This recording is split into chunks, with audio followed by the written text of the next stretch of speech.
Just one problem. Not everyone was thriving. The man who led his players to such heights is known as much for his winning ways as for his tantrums and abusive antics. Bobby Knight's success on the court is undeniable. His insistence on toughness being a critical factor in performance is similarly backed by both research and experience. But his methods to achieve it are questionable at best and downright abusive at worst. There were the tampons hanging from the lockers of players he thought were soft.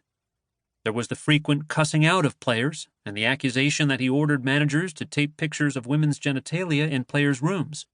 There was the 1991 tape of one of his tirades. "This is absolute fucking bullshit.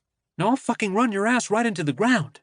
I had to sit around for a fucking year with an 8-10 record in this fucking league. And I mean, you will not put me in that fucking position again, or you will goddamn pay for it like you can't fucking believe."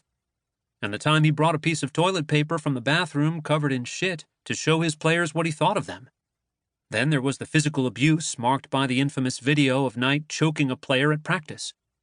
All in the name of creating Knight's version of toughness. Soft, female genitalia, questioning manhood. All actions that clue us in on Knight's actual definition of toughness, one founded on showing no weakness, bulldozing through obstacles, and utilizing fear to establish authority and control.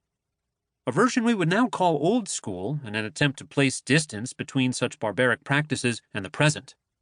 But it's an idea that still dominates the playing fields and performance halls of our present. We have a fundamental misunderstanding of what toughness is, and it pervades far more than the basketball courts. Tough parenting. Very demanding, cold and non-nurturing, controlling, one-way communication, using harsh punishment. No, we aren't describing Bobby Knight's coaching handbook, but one of the 4 main parenting styles. In the 1960s, developmental psychologist Diana Baumrind pioneered our understanding of parenting. Through research and observation, she discovered that parenting styles can be classified based on 2 factors, responsiveness and demandingness. Baumrind defined responsiveness as the extent to which parents intentionally foster individuality, self-regulation, and self-assertion by being attuned, supportive, and acquiescent to children's special needs and demands.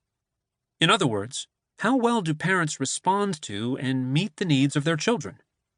After they lose a soccer match, do you greet your child with warmth and support? Or do you go straight into criticizing their play? Demandingness, on the other hand, refers to the claims parents make on children to become integrated into the family whole by their maturity demands, supervision, disciplinary efforts, and willingness to confront the child who disobeys. In other words, how high are the parents' expectations for their child, and how much control do they exert to regulate or influence their child? Plotting these 2 characteristics, Baumrind found that most parents fell into 3 categories that lined up with Goldilocks' search for the perfect bed. If a parent was low in demandingness and high in responsiveness, they were too soft, a permissive parent who would let their child get away with just about anything. If a parent was high in demandingness and low in responsiveness, they were too hard, an authoritarian who relied on harsh discipline with little attention to the child's needs. Parents who use an authoritarian style don't trust their children to make good decisions. The parent is in charge, and the child is to obey. Authoritarian parents rely on fear, threats, and punishment to ensure that their children make good choices. A typical refrain from an authoritarian parent might be, "You need to do this because I said so." In one study of over 1,000 parents, only 31% of authoritarian parents said that they should love their child unconditionally. When it comes to motivation, it's about the sticks, not the carrots. It's easy to identify the authoritarian parent.